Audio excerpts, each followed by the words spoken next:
ආයුබෝවන් information විත් Renuka YouTube channel එකට ඔබව සාදරයෙන් පිළිගන්නවා. ඉතින් අද මගේ වීඩියෝ එකෙන් දෙන්න බලාපොරොත්තු වෙන්නේ නායි ටිකක් කපාගන්නේ සහ මසාගන්නේ කෙසේද කියලා.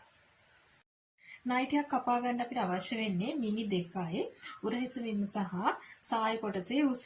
තමයි අපිට අවශ්‍ය වෙන්නේ.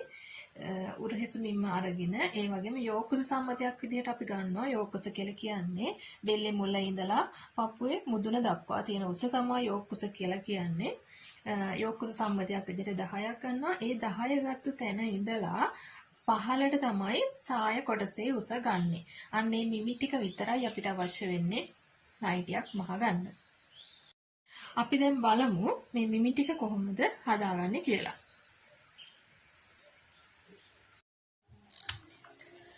උරහිස මිම්ම අපි හිතමු අඟල් 14යි. මේකට එකතු කරනවා අඟලක් සම්මතව මෙහෙම වාසි අඟලක් දෙපැත්තටම භාග 15යි. යෝකුස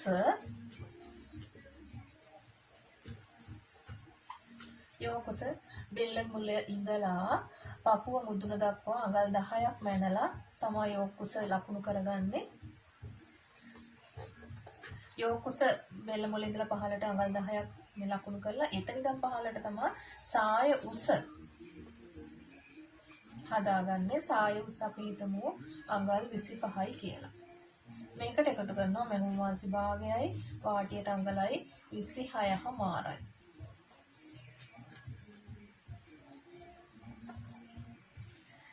ඔය විදිහට තමයි මිමි ටික හදාගන්නේ. රූප සටහන අඳින විදිය බලමු. උරහිස මිම්ම අපි හදාගත්තා අඟල් 15යි. මේ පැත්තට කොටු රූල් පොතේ ඔයාලා අඟල් 15ක්, ඒ කියන්නේ කොටු 15ක් ගණන් කරලා ඇඳ ගන්න. සම්මතයක් විදිහට මෙතන ඉඳලා උඩට අඟල් 3යි. උඩට පහළට අඟල් 3යි. මේ පැත්තටත් අඟල් 3යි. ඒක යා කරනවා.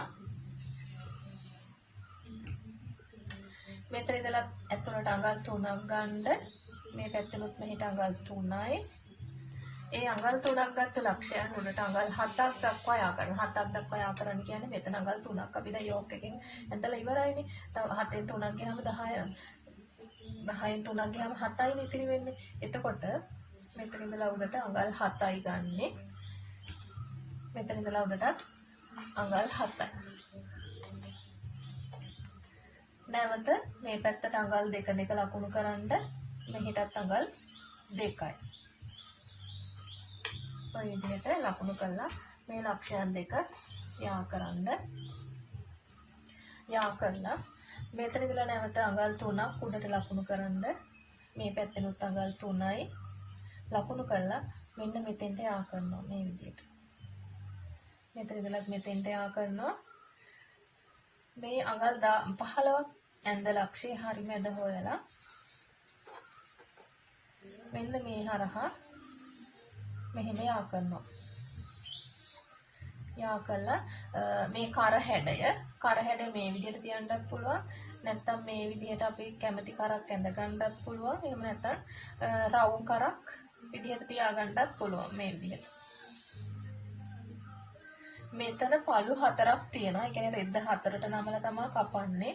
පළු 4ක් තියෙනවා. මේ ටික කැපිලා අයින් වෙනවා.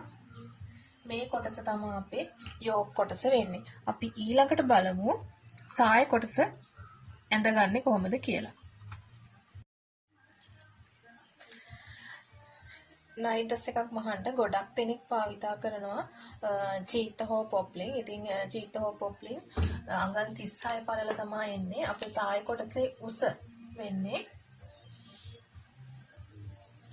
අඟල් 26මාරයි. ඒ 26මාර වගේ දෙගුණයක් උස රෙදි කොටසක් අරගෙන ඒක දෙකට නමනවා. උස පැත්ත දෙකට නමලා පළල පැත්ත නැවත දෙකට නමනවා. මෙන්න මේ විදියට.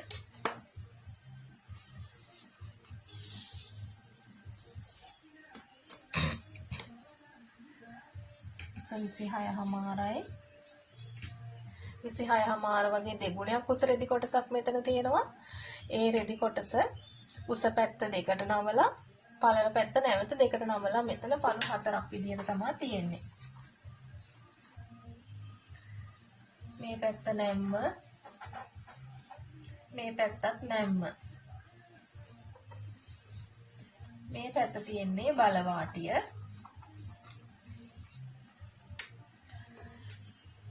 මේ නැම්ම මුදුනේ ඉඳලා පහළට, නැම්ම මුදුනේ ඉඳලා පහළට අඟල් 2මාරක් ලකුණු කරනවා. මේ පැත්තේ ඉඳලා මෙහෙට අඟල් 1මාරක් ලකුණු කරනවා. මේ පැත්තට අඟල් 1මාරක් ලකුණු කරනවා. ලකුණු කළා මෙන්න මේ විදිහට යා කරනවා 1මාර මේ 2මාරයි මෙන්න මේ ආකාරව යා කරනවා. මේ ටික කැපිලා අයින් වෙනවා. මෙතනත් කැපිලා අයින් වෙනවා. මේක තමයි අපේ සාය කොටස වෙන්නේ. මේක දිගෑරියන් පස්සේ තියෙන්නේ මෙන්න මේ ආකාරයට.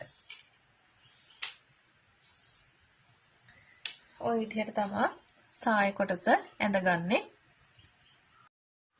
යෝග කොටස කපා ගන්නයි අපි ලෑස්ති වෙන්නේ. රෙදි කොටසක් අරගෙන පළල පැත්ත දෙකට නමලා තියෙන්නේ. මේ පළල පැත්ත දෙකට නමලා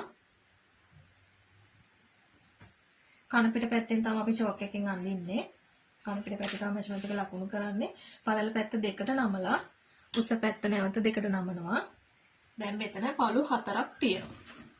පළු 4ක් තියෙනවා. යෝග කොටස අපි අඳගමු.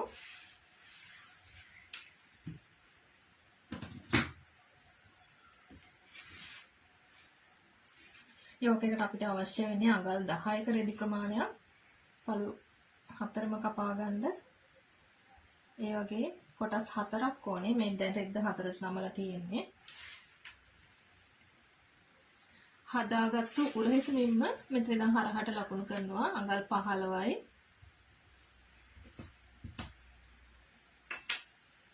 අඟල් 15යි. නැවත ඉහළට අඟල් 3ක් ලකුණු කරනවා. මේ පැත්තෙනුත් අඟල් 3යි.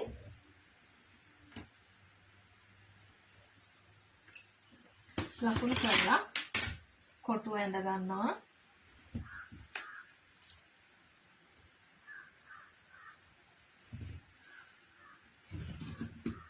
මේ ආකාරයට කොටුව ඇඳ ගන්නවා. ඇඳගෙන නැවත අඟල් 3ක් මේ පැත්තට අඟල් 3යි. මේ පැත්තෙන් නම් මෙහෙටත් අඟල් 3යි. ඉහළට අඟල් 7යි. ඉහළට අඟල් 7ක් ලකුණු කරනවා. එසේ කරනවා.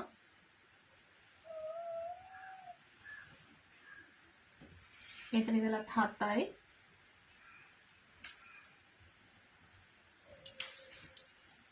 මේ අඟල් 7ක් යා කරනවා.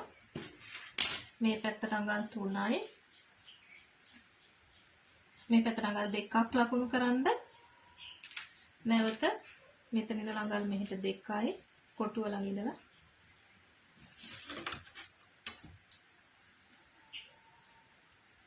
අඟල් 7 දක්වා ඉහළට යා කරනවා.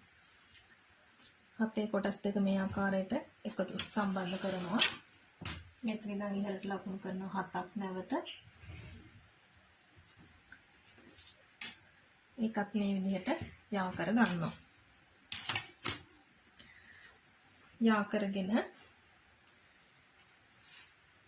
හරි මැද හොයනවා. හරි මැද ඉන්නේ 7මාරක්. මෙතන කොටුවේ මුදුනට අඟල් 3ක් ලකුණු කරන්න. මේ පැත්තෙනුත් අඟල් 3යි. අත් කටේ හැඩේ ඇඳගමු අපි. මේ පැත්තට අත් කටේ හැඩේ ඇඳ ගන්නවා. මෙතන මේ විදිහටම කොටු කර තියන්නත් පුළුවන්. නැත්නම් රවුම් කරක් ඇඳ ගන්නත් පුළුවන් අපිට. කැමති කරමෝස්තරයක් ඇඳ ගන්නත් පුළුවන්. මේ මැද හොයපු ලක්ෂයට මෙතන ඉඳලා මේ විදිහට ලස්සනට යා කරගන්න. මේ පැත්තත් ඒ විදිහට. දැන් අපිට පුළුවන් යෝග කොටස කපා ගන්න. කැන්සල් ඉරි චෝක් ඉරි ඉතිරි වෙන්න කපන්න. චෝක් ඉර උඩින් කපන්න එපා.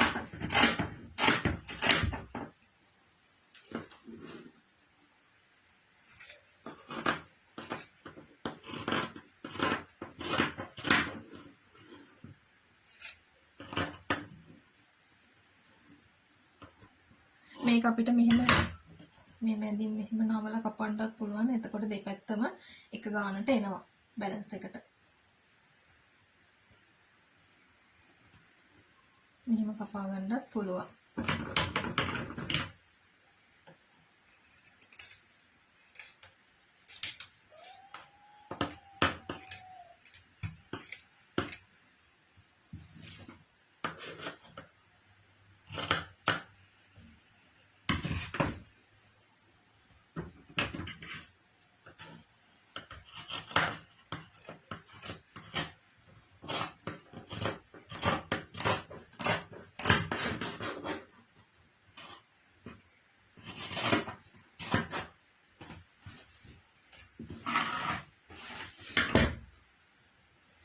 මෙන්න මේ විදිහට තමයි යෝග කොටස එන්නේ. මෙතන පළු 4ක් තියෙන 1යි 2යි 3යි 4යි. දැන් අපි බලමු සාය කොටස කපාගන්නේ කොහොමද කියලා. රෙද්දේ උස පැත්ත දෙකට නමලා පළල පැත්ත නැවත දෙකට නමලා රෙදි කොටස හදා ගන්නත් පුළුවන්. එහෙම නැත්නම් 60 පළල රෙද්දක් ගන්නවා නම් රෙද්ද සම්පූර්ණයෙන්ම 4ට නවලා ගන්නත් පුළුවන්. අපි බලමු මේ විදිහට කපාගන්නේ කොහොමද කියලා සාය කොටස. මෙතන ඉඳලා පහළට අඟල් 2කමාරක් ලකුණු කරනවා. මුදුන ඉඳන් පහළට අඟල් 2කමාරයි. මේ පැත්ත ඉඳන් මෙහෙට 1කමාරයි. මේ මුල් ඉඳන් මේ පල්ලෙහාට 1කමාරයි ලකුණු කරලා ඔන්න ඔහොම යා කරනවා. යා කරලා මෙන්න මේ ආකාරයට 1කමාර දක්වා යා කරනවා.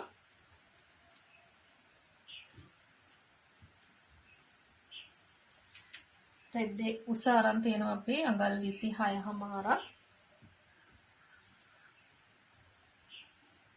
මේ විදිහට මට මේක ටිකක් උස වැඩි කරගන්න අවශ්‍ය නිසා තව ටිකක් වැඩිපුර උසට අරගෙන තියෙනවා.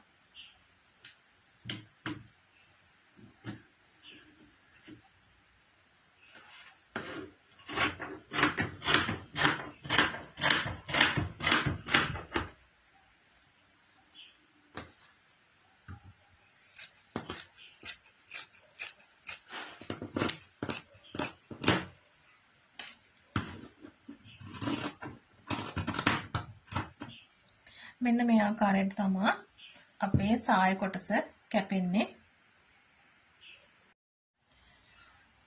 සාය කොටස කපාගත්ත සාය කොටස තමයි මේ තියෙන්නේ. දිග ඇරියන් පස්සේ මෙන්න මේ විදිහට තමයි අපිට පේන්නේ සාය.